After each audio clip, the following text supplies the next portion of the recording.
Okay, so we're back and we're going to try cleaning this today. I tried to make sure it was as yucky as possible here so you could get the down low on what happens if, say, you go on vacation or something like that. Yeah, I have had a couple errors that say E4. I had to just unplug it and replug it in. And if you notice, I have these melamine sponges. You'll probably know them by brand name. I can't keep these within reach of these guys because they think it's something that they can rip apart like a toy. And then I'm going to take some of these to clean down the outside. Keep these guys away, hopefully. And what else I have to disinfect, since I can't use bleach around them, they will try to clean the bleach off the solution. I use like a spray with peroxide, and after I use one of these to help that out. I don't want my kitties getting sick. So that's what we're going to try to do here. Just give me a few minutes to get the lid off. You just lift it off and I'll be right back. Okay, I just kind of wanted to show you, this is the hole that drops down here to fill the bin. It usually pops up and then the waste that's tumbled out comes through here. So we're going to be cleaning that.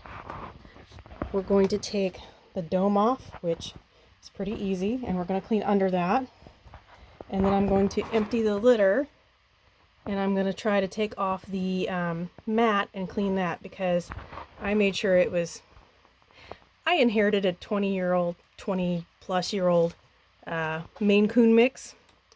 And this is the first one he's shown interest in using, but for a while we found out that he was not getting fully into the enclosure, and his butt was sticking out when he was trying to use it.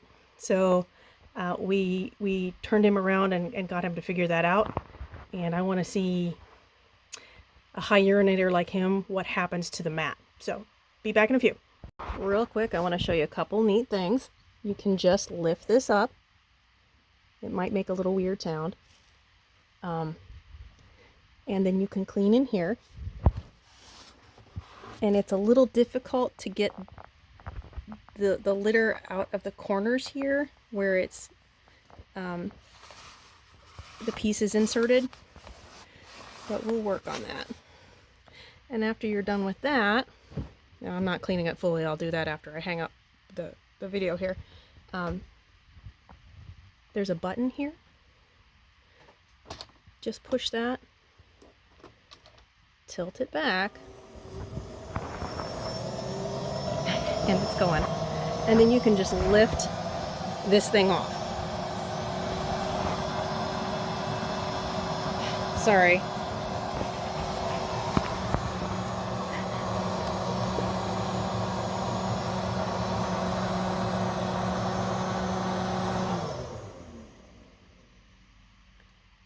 Now with this, I would highly suggest, if you have someone that is a high urinator and you notice that they haven't quite gotten it, clean the top of the globe first before you pick it up.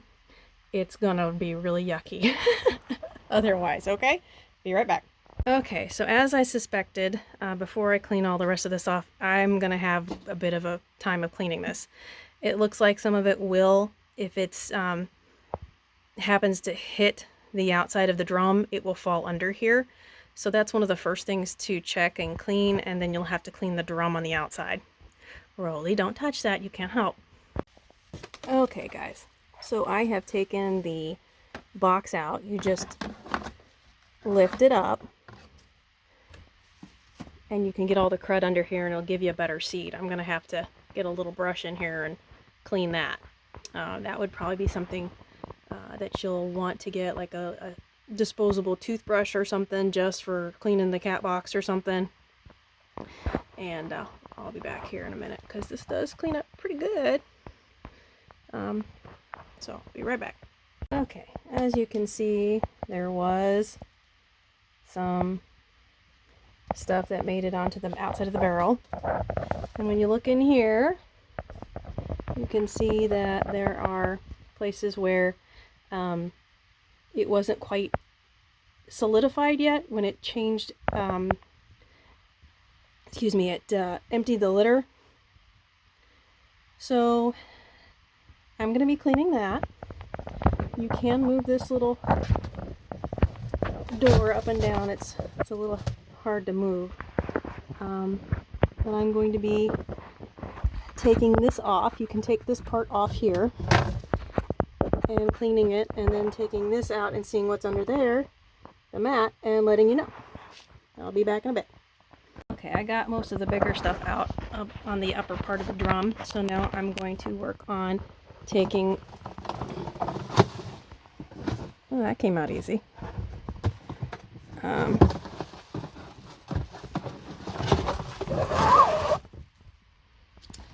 Yep, and there is some underneath there. I don't know if it's from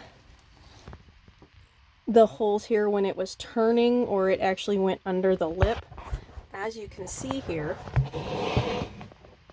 there's a, well, if I can quit jiggling the video, there's a little lip here. It goes all the way around that you set that mat underneath. It's kind of like a parachute looking material. So let me try cleaning this out and I'll be back. Okay, so now we're going to put this back in. And let's see how well I can do this one-handed. There we go. Not that you could probably see that, but... Okay, that's in. There's still a little bit of the stuff there, so let me turn this off and slide this mat back in. Okay, let's just pop that baby in.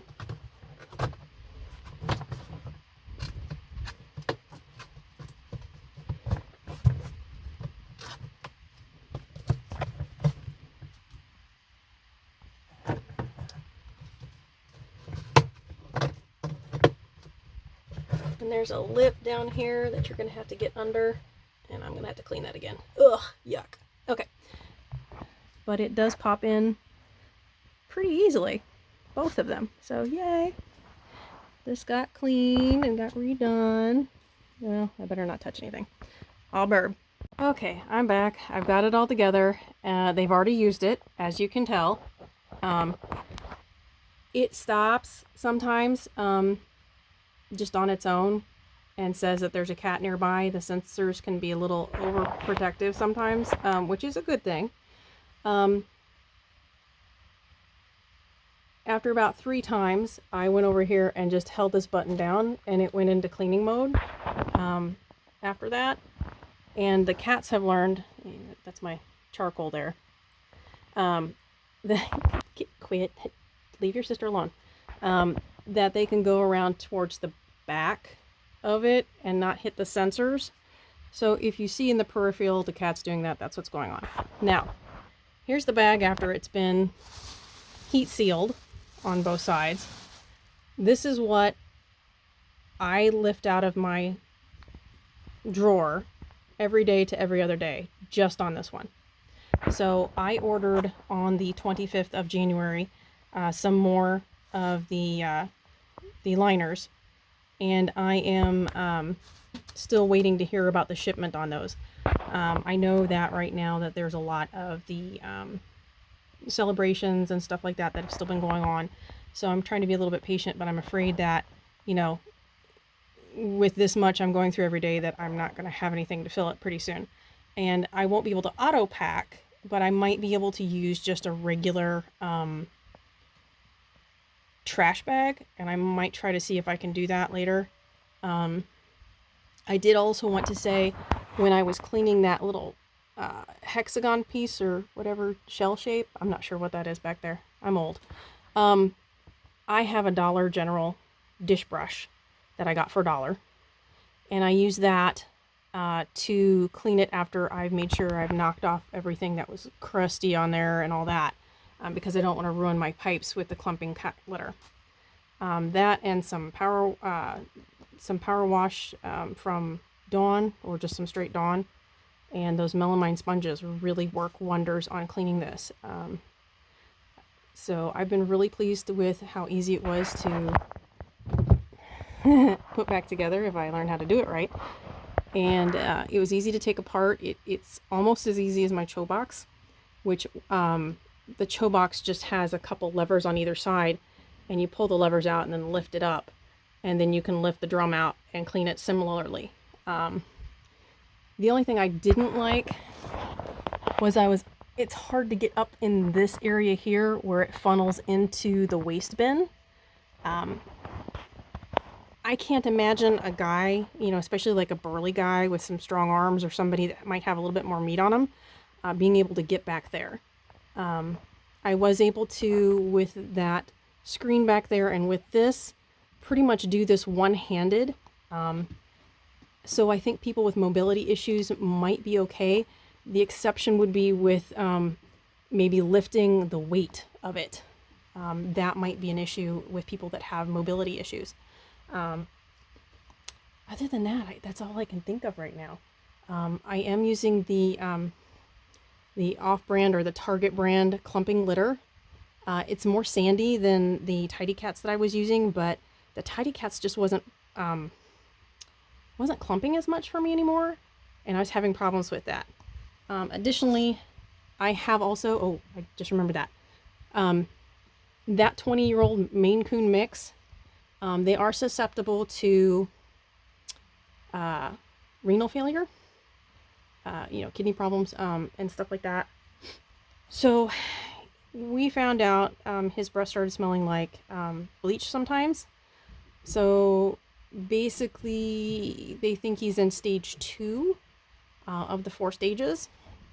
And there's not really anything that you can do, but he drinks a lot of water, which means he's going to urinate a lot. And when you have the bigger clumps, bigger than my fist, and sometimes the size of 2 of my fists, it's difficult for it to get into that slot there. If you notice that there's a real small area on that left side there for any kind of clumps to get into, and it doesn't always funnel the way it should. So those larger clumps will stay in there. You either have to break down the clumps yourself manually with, say, a little scraper, you know, the little litter tool, the scooper, or you have to run it a couple times until it unclumps after it's dry, and it hits the sides of those bins as it's rolling, and it unclumps itself and gets into the waste drawer. So, and for those of you that know, yes, he has to be on a low protein diet. Anything that he wants is usually high protein, unfortunately. So we have to make our decision on how many treats we can give him. Treats. And what's good for the cat and what's good for his quality of life, because we know it's not going to be too much longer. I mean, we got him somewhere between 2001 and 2003, and then I inherited him after my father's passing, along with his brother, who passed just before Father's Day last year. So the cat, not my dad. My dad passed last February. So yeah, it's, if you have a high urinator, I'm going to keep looking at this just to make sure, but I think part of the problem was Ninja, which is that cat we're talking about. He was not quite getting in here, and his butt was kind of hanging out. So when he was pottying, the urine was kind of dribbling down in here. And I think what happened is, because I didn't know until probably 3 or 4 days ago that he was actually using this. He doesn't use any of the other ones. That we had to kind of train him and turn him around and have him face this way out, so he would actually get into the litter box fully. And that's what the problem was, and that's why there was no pad here down in front. We thought somebody had an issue with the Furbulous Box, and it wasn't that. So I'm very pleased that an old cat learned a new trick. So I'll try to talk to you guys later. I will let you, I forgot. Sorry, I'm a little ADHD. It's HD. I have noticed that the app will not let you push any buttons when this is cycling. Like if there's a cat in front of it, or it's in cleaning mode or something, or the waste bin needs to be full. Sometimes it won't do that, especially if it's in use.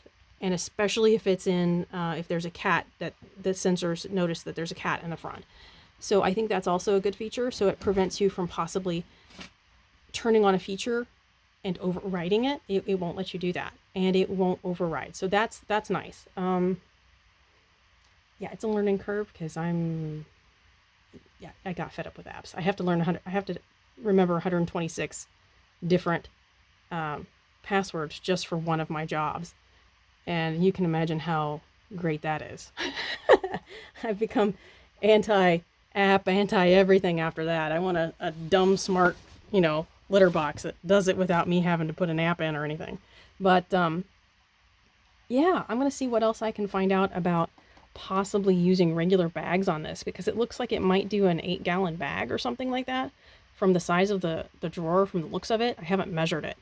So that would be really, really cool if that was the case, because if you don't need the auto pack function, you can just, well, honestly, leave the little insert from that the bags come in, put a bag underneath it, and I think it would work similarly, just without the heat seal auto pack function.